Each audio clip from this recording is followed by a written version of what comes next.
2009 June മാസം കർണാടകയിലെ തീരദേശ ഗ്രാമമായ ബെരമുരുവിൽ നിന്ന് ബന്ദ്വാൾ പോലീസ് സ്റ്റേഷനിലേക്ക് ഒരു ദമ്പതികൾ കയറി ചെന്നു.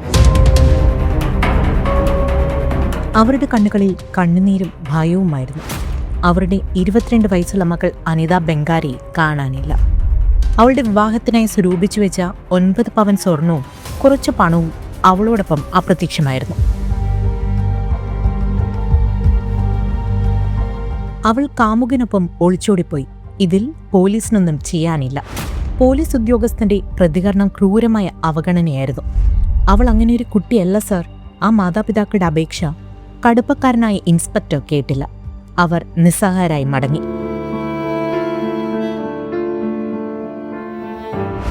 അനിതയുടെ തിരോധാനത്തെ തുടർന്ന് വിദേശത്ത് നിന്ന് നാട്ടിലെത്തിയ സഹോദരൻ മാധവ് ആദ്യം ചെയ്തത് പെങ്ങൾക്ക് അങ്ങനെയൊരു ബന്ധമുണ്ടായിരുന്നു എന്ന് അന്വേഷിക്കുകയായിരുന്നു. അവൾക്കൊരാൺ സുഹൃത്തുണ്ടായിരുന്നതായ ചില സൂചനകളുണ്ടായിരുന്നു. അക്കാര്യം അനിതയുടെ സുഹൃത്തുക്കൾ സമ്മതിക്കുകയും ചെയ്തു.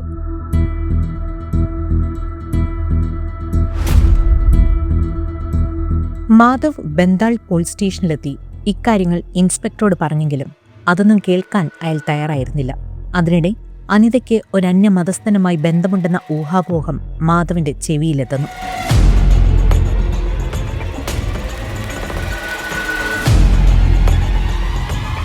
തിരികെ നാട്ടിലെത്തിയ മാധവ് ഗ്രാമക്ഷേത്രത്തിലെ സ്വാമിയെ പോയി കണ്ടു. അയാൾക്ക് അനിതയെ നല്ല പരിചയമുണ്ടായിരുന്നു. അവൾ മിക്കവാറും ക്ഷേത്രത്തിൽ വരാറുണ്ടായിരുന്നു.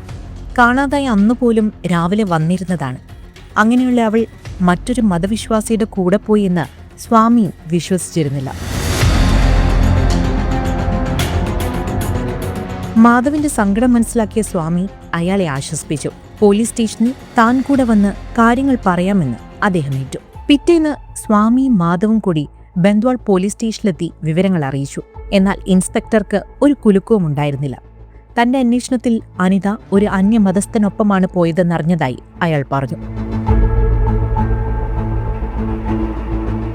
മാധവ് സ്വാമിയെയും കൂട്ടി ജില്ലാ സൂപ്രണ്ടിന് പരാതി നൽകിയതോടെയാണ് ഈ കേസിന്റെ ഗതി തന്നെ മാറിയത്.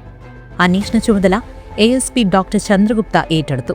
കേസ് ഫയലുകൾ പരിശോധിച്ചപ്പോൾ ഞെട്ടിക്കുന്ന സത്യം ബോധ്യപ്പെട്ടു. പ്രാഥമിക അന്വേഷണം പോലും ബന്ദ്വാൾ പോലീസ് നടത്തിയിട്ടില്ല.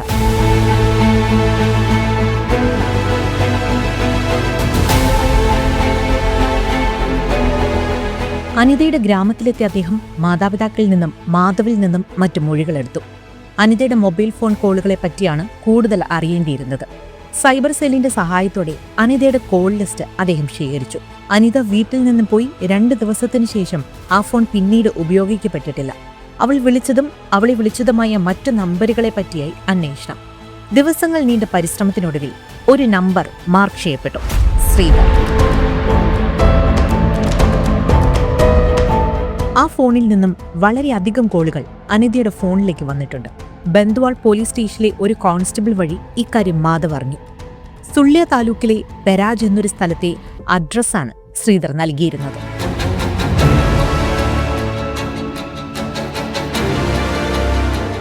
മാധവ് തന്റെ 5 സുഹൃത്തുക്കളുമായി ഒരു ജീപ്പിൽ പെരാജിലേക്ക് പുറപ്പെട്ടു. എന്നാൽ ശ്രീധരനെ കണ്ടെത്തി മാധവും കൂട്ടുകാരും മർദ്ദിച്ചപ്പോൾ മറ്റൊരു ഞെട്ടിക്കുന്ന വിവരം പുറത്തുവന്നു. ആ ഫോൺ ഉപയോഗിച്ചിരുന്നത് ശ്രീധരന്റെ സഹോദരി കാവേരിയായിരുന്നു. കാവേരിയും അപ്രതീക്ഷയായിരുന്നു.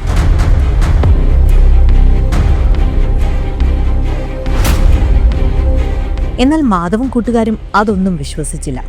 ശ്രീധരനെ ബോധം കെടുവോളം മർദ്ദിച്ച ശേഷം അയാളുടെ ശരീരം റെയിൽവേ ട്രാക്കിൽ തള്ളി അവർ കടന്നു കളഞ്ഞു. അല്പസമയത്തിനകം ബോധം തെളിഞ്ഞ ശ്രീധർ നേരെ പോയത് അടുത്തുള്ള പോലീസ് സ്റ്റേഷനിൽ. അയാളിൽ നിന്നും വിവരങ്ങൾ ചോദിച്ചറിഞ്ഞ ലോക്കൽ പോലീസ് ഒരു പരാതി എഴുതി വാങ്ങി. കാവേരിയുടെ മിസ്സിംഗ് സംബന്ധിച്ച് പോലീസിൽ പരാതി നൽകിയിരുന്നുവെങ്കിലും തുമ്പൊന്നും കിട്ടിയിരുന്നില്ല. അന്വേഷണം നടക്കുന്നതിനാൽ കാവേരിയുടെ മിസ്സിംഗിനെപ്പറ്റി ഇൻസ്പെക്ടർ ഡോക്ടർ ചന്ദ്രഗുപ്തയ്ക്ക് വിവരം കൈമാറി. കാവേരിയെപ്പറ്റി വിശദമായ അന്വേഷണം ആരംഭിച്ചു. ശ്രീധരനെ കസ്റ്റഡിയിലെടുത്ത് ചോദ്യം ചെയ്തു. ശ്രീധരന്റെ പേരിലെടുത്ത സിമ്മാണ് സഹോദരി കാവേരി ഉപയോഗിച്ചിരുന്നത്. കേരളത്തിലെ കാസർഗോഡായിരുന്നു കാവേരി ജോലി ചെയ്തിരുന്നത്. 2009 ഫെബ്രുവരിയിൽ ഒരു ദിവസം വീട്ടിൽ നിന്നും പോയ കാവേരി പിന്നെ മടങ്ങി വന്നില്ല. ദിവസങ്ങൾക്ക് ശേഷം വീട്ടുകാർ പോലീസിൽ പരാതി നൽകിയെങ്കിലും ഒന്നും സംഭവിച്ചില്ല. അപ്പോഴാണ് സൈബർ സെല്ലിൽ നിന്ന് ആ നിർണായക വിവരം വരുന്നത്. കാണാതായ അനിതയുടെ ഫോൺ വീണ്ടും ആക്റ്റീവായിരിക്കുന്നു. IMEI നമ്പർ ട്രേസ് ചെയ്ത് പോലീസ് ഫോൺ ഉപയോഗിച്ച ആളെ കണ്ടെത്തി. അത് ഒരു 16-കാരനായിരുന്നു. ഫോൺ അവന് സമ്മാനിച്ചത് അമ്മാവൻ. പോലീസ് അവിടെ എത്തി അയാളെ തപ്പിയെടുത്തു. അവിടെ അടുത്തൊരു UP സ്കൂളിലെ അധ്യാപകനായിരുന്ന മോഹൻകുമാർ ആയിരുന്നു അത്. അയാളെ പോലീസ് കസ്റ്റഡിയിലെടുത്തു. ഈ ഫോൺ താൻ ഒരാളിൽ നിന്ന് വില കൊടുത്ത് വാങ്ങിയതാണെന്ന് മോഹൻകുമാർ പറഞ്ഞു. അനന്തിരവന് ഒരു ബർത്ത്ഡേ പാർട്ടിക്ക് നൽകാനായിരുന്നു അത്. ആരിൽ നിന്ന് വാങ്ങിയതാണെന്ന് താനിപ്പോൾ ഓർക്കുന്നില്ല എന്നും അയാൾ പറഞ്ഞു.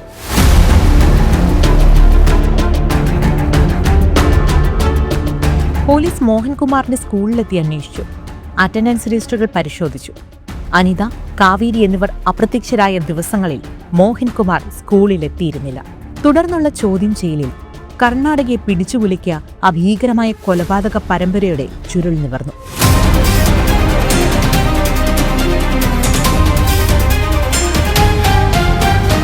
മോഹൻകുമാറിന്റെ ഇരകൾ പാവപ്പെട്ട കുടുംബങ്ങളിലെ വിദ്യാഭ്യാസം കുറഞ്ഞ യുവതികളായിരുന്നു. വിവാഹം കഴിക്കാമെന്ന വാഗ്ദാനം നൽകി അയാൾ അവരെ ആകർഷിച്ചു. കൊല്ലൂർ മൂകാംബിക ക്ഷേത്രത്തിന് സമീപം സംഭവിച്ച ശാന്തകുമാരിയുടെ ദുരന്തമായിരുന്നു ആദ്യത്തെ കൊലപാതകങ്ങളിലൊന്ന്.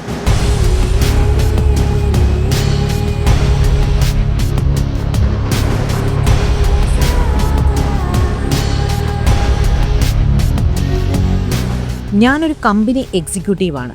ഈ നുണയിൽ വീഴുന്ന യുവതികളെയും കൊണ്ട് ആഭരണങ്ങളും പണവുമായി മോഹൻകുമാർ ലോഡ്ജുകളിലെത്തും. ലൈംഗിക ബന്ധത്തിനു ശേഷം പിറ്റേന്ന് രാവിലെ ഗർഭധാരണം ഒഴിവാക്കാനായി എന്ന് പറഞ്ഞ് ഗർഭനിരോധന ഗുളിക എന്ന പേരിൽ സയനൈഡ് നൽകും. ടോയ്ലറ്റിൽ പോയി കഴിക്കാൻ നിർദ്ദേശിക്കും. ഗുളിക ഉള്ളിച്ചെന്ന നിമിഷം അവർ നിലത്ത് വീണ് പിടഞ്ഞു മരിക്കും. ഈ സമയം പുറത്ത് കാത്തുനിൽക്കുന്ന മോഹൻകുമാർ അവരുടെ സ്വർണവും പണവും എടുത്ത് സ്ഥലം വിടും. പോലീസിന്റെ കണക്കിൽ ഈ മരണങ്ങളെല്ലാം ജീവിത നൈരാശ്യം മൂലമുള്ള ആത്മഹത്യകളായി എഴുതി തള്ളപ്പെട്ടു. കാരണം പ്രാഥമിക അന്വേഷണങ്ങൾ പോലും കൃത്യമായി നടന്നിരുന്നില്ല. 20ഓളം യുവതികളെയാണ് ഈ ക്രൂരൻ ഇത്തരത്തിൽ കൊലപ്പെടുത്തിയത്.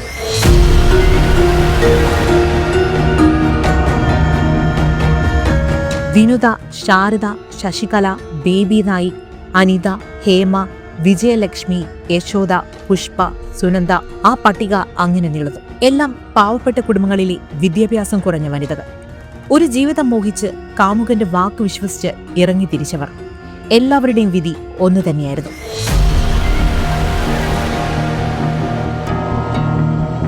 നാൽപ്പത്തിയൊൻപതുകാരനായ മോഹൻകുമാർ 3 വിവാഹം ചെയ്തിരുന്നു. ആദ്യ വിവാഹം ഒഴിവായ ശേഷം 2 വിവാഹം ചെയ്തു. ഉപ്പളയിലുള്ള മഞ്ജുള, സൗത്ത് കാനറയിലുള്ള ശ്രീദേവി എന്നിവരായിരുന്നു അവർ. 2 പേർക്കും 2 മക്കൾ വീതം. സ്വന്തം വീടുകളിലാണ് താമസം. ഭർത്താവിന് ദൂരെയാണ് ജോലി എന്നതുകൊണ്ട് എല്ലാ ദിവസവും എത്താറില്ലായിരുന്നു. ദൃക്സാക്ഷികളില്ലാത്ത ഈ കേസിൽ പോലീസിന് പിടിവള്ളിയായത് ഒരു യുവതിയുടെ മൊഴിയാണ്. മോഹൻകുമാറിന്റെ മരണവലയിൽ നിന്ന് കഷ്ടിച്ച് രക്ഷപ്പെട്ട ഒരേയൊരാൾ.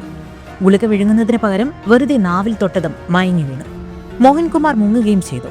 ഭർത്താവോ വീട്ടുകാരോ അറിയാതെ രഹസ്യമായി വീഡിയോ കോൺഫറൻസും വഴി അവൾ കോടതിയിൽ മൊഴി നൽകി. സയനൈഡ് നൽകിയ കെമിക്കൽ ഡീലർ മാപ്പുസാക്ഷിയായി. കൂടാതെ താൻ അറിയാതെ ഒരു സ്ത്രീയെ കൊലപ്പെടുത്തിയതിന് മോഹൻകുമാർ പാപപരിഹാര പൂജ ചെയ്തുകൊടുത്ത പുരോഹിതനും സാക്ഷി പറഞ്ഞു. 2013 ഡിസംബർ 17 ദക്ഷിണ കന്നഡ അഡീഷണൽ ജില്ലാ sessions judge BK Nayak Mohankumar കുറ്റക്കാരനാണെന്ന് കണ്ടെത്തി. പോലീസിന്റെ അനാസ്ഥയും പാവപ്പെട്ടവരോടുള്ള അവഗണനയുമാണ് ഈ ക്രൂരതകൾക്ക് വഴിവെച്ചത് കോടതി നിരീക്ഷിച്ചു. ഒടുവിൽ 2013 ഡിസംബർ 21 മോഹൻകുമാറിനെ തൂക്കിക്കൊല്ലാൻ വിധിച്ചു. മോഹൻകുമാർ എന്ന നരാധമൻ ഇല്ലാതാക്കിയത് ഒട്ടനവധി പെൺകുട്ടികളുടെ സ്വപ്നമാണ്. ആ മനുഷ്യമൃഗത്തിന്റെ ചെയ്തികൾക്ക് മാപ്പില്ല.